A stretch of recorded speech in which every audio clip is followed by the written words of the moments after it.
Imagina el peso de una sentencia capital cayendo sobre los hombros de alguien que apenas ha vivido.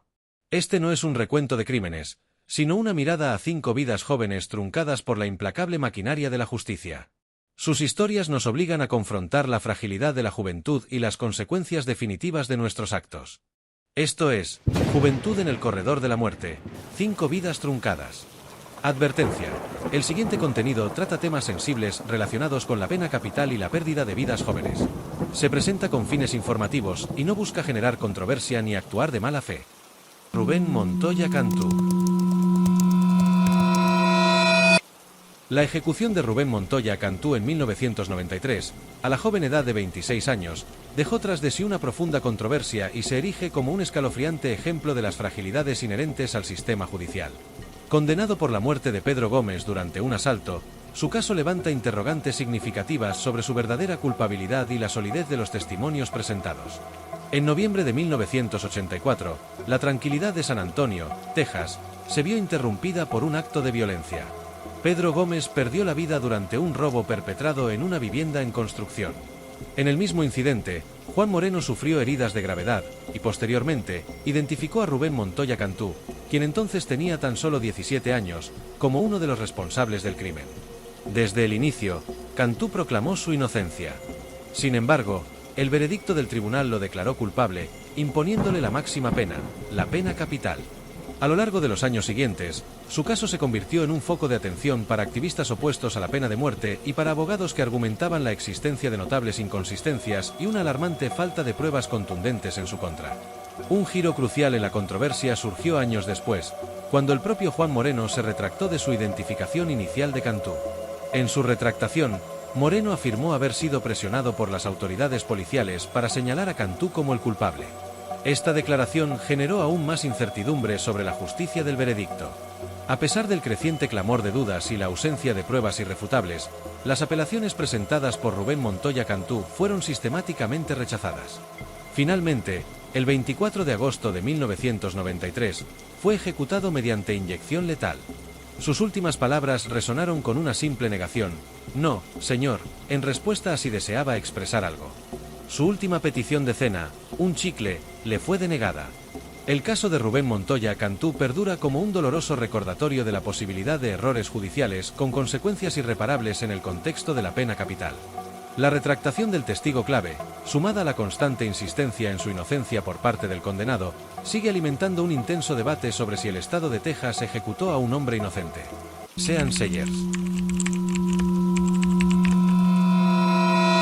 La historia de Sean Sayers se presenta como un trágico relato de violencia juvenil con un desenlace fatal a sus 29 años. Fue condenado por el asesinato de su madre, Vonda Belato, y su padrastro, Lee Belato, mientras dormían plácidamente en su hogar. Este caso tomó un giro aún más sombrío al revelarse una confesión previa por la muerte de Robert Paul Bauer, un empleado de una tienda. En marzo de 1986, la vida de Vonda y Lee Belato se truncó violentamente en su residencia de Oklahoma City a manos de Sean Sayers, quien entonces tenía tan solo 16 años. Inicialmente, Sayers intentó ocultar su participación en los crímenes, pero la verdad finalmente salió a la luz con su confesión. Posteriormente, admitió ser también responsable de la muerte de Robert Paul Bauer en 1985, un empleado de un establecimiento al que disparó tras negarse a venderle cerveza por su minoría de edad. Durante su tiempo tras las rejas, la vida de Sayers experimentó un cambio radical a través de una profunda conversión religiosa. Afirmó haber estado bajo la influencia de fuerzas satánicas y de juegos de rol de fantasía en el momento en que cometió los terribles actos. Esta transformación espiritual se convirtió en un argumento central de su defensa durante las apelaciones.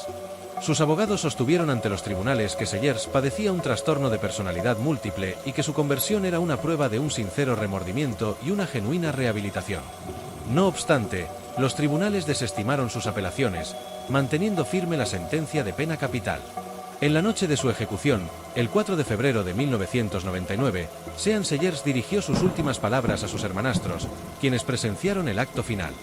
Les expresó que, a pesar del odio que pudieran sentir, al despertar no se sentirían diferentes y los instó a buscar refugio en Dios para encontrar la sanación. Conmovió a los presentes al entonar música cristiana y pronunciar palabras de fe justo antes de que se administrara la inyección letal.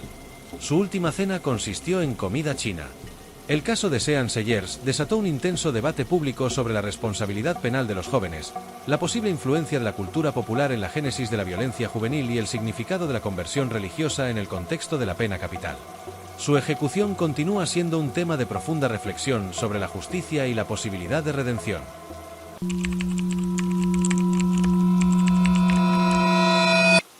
La ejecución de Dalton Preyan a la edad de 30 años en Lafayette Parish, Luisiana, suscitó una notable controversia, marcada por su juventud al cometer el crimen y las interrogantes sobre su capacidad mental. Fue declarado culpable de la muerte del oficial de policía estatal Donald Cleveland en un trágico encuentro durante una detención de tráfico. En julio de 1977, la vida del oficial Cleveland se truncó fatalmente cuando Dalton Preyan, con tan solo 17 años, le disparó durante una parada vehicular. El suceso se desencadenó tras una confrontación después de que el oficial detuviera el automóvil en el que Preyan viajaba. Su arresto se produjo pocas horas después del incidente. Durante el proceso judicial, se presentaron argumentos que señalaban su inmadurez y la posibilidad de problemas en su desarrollo. A pesar de esto, el veredicto lo declaró culpable, imponiéndole la pena capital. Con el paso de los años, su caso se sumó al creciente debate a nivel nacional sobre la aplicación de la pena de muerte a individuos menores de edad. En sus momentos finales, Dalton Preyan expresó una profunda paz interior y manifestó su gratitud hacia quienes le brindaron apoyo. También hizo mención a su hijo, deseándole que no permitiera que lo ocurrido ensombreciera su vida. Sus palabras finales transmitieron un mensaje de fortaleza y esperanza, incluso en la adversidad de su situación. Su última cena consistió en una abundante mariscada, acompañada de un refresco de naranja. Dalton Preyan fue ejecutado en la silla eléctrica el 18 de mayo de 1990. Su caso se erigió como uno de los ejemplos significativos citados en el debate que, eventualmente, condujo a la prohibición de la pena de muerte para menores en los Estados Unidos por la Corte Suprema en el año 2005.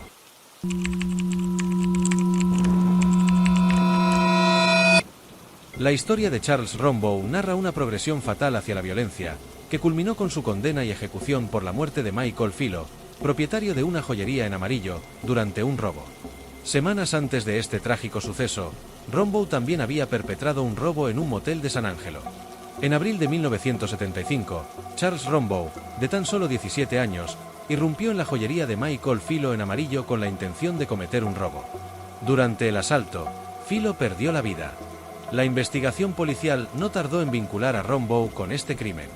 Adicionalmente, se descubrió su participación en el robo de un motel en San Angelo ocurrido pocos días antes. En el juicio subsiguiente, Rombaugh fue declarado culpable de la muerte de Filo y sentenciado a la pena capital. Su edad en el momento de cometer el crimen se convirtió en un punto central de discusión durante las apelaciones, aunque finalmente no se logró revocar su sentencia. En sus últimas palabras, Charles Rombaugh se despidió de personas específicas y expresó su disposición a perdonar a aquellos que no lo perdonaban a él. Manifestó estar preparado para su ejecución. No realizó ninguna petición especial para su última comida. Charles Rombaugh fue ejecutado mediante inyección letal el 11 de octubre de 1985. Su caso se añade al sombrío registro de ejecuciones en Texas por crímenes cometidos por menores de edad, un asunto que ha provocado un profundo debate ético y legal en los Estados Unidos.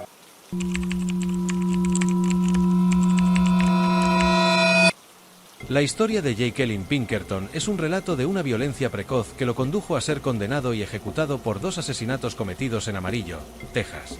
Sus crímenes conmocionaron a la comunidad y se sumaron al debate en torno a la aplicación de la pena capital a menores de edad.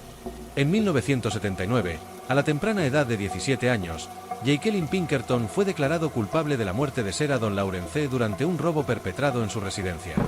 Un año después, en 1980, fue nuevamente hallado culpable, esta vez por la muerte de Esther Belch, una empleada de una mueblería. Durante su tiempo tras las rejas, Pinkerton abrazó la fe islámica. En sus últimas palabras, momentos antes de su ejecución, se dirigió a su padre, implorándole fortaleza y asegurándole que se encontraba en paz consigo mismo y con su Dios. También expresó su anhelo de despedirse de su madre y entonó una declaración de fe musulmana. Sus últimas palabras, justo antes de fallecer, fueron una manifestación de malestar físico. Su última cena consistió en una comida americana tradicional, 2 hamburguesas con todos sus acompañamientos, papas fritas y una bebida cola. Jacqueline Pinkerton fue ejecutado mediante inyección letal el 15 de mayo de 1985. Su caso, al igual que otros de jóvenes sentenciados a la pena capital en Texas, suscitó un intenso debate sobre la justicia y la proporcionalidad de esta pena para individuos menores de edad. Si has llegado hasta aquí, déjame agradecerte y pedirte que te suscribas. Además, próximamente estaré trayendo nuevos tops similares al canal.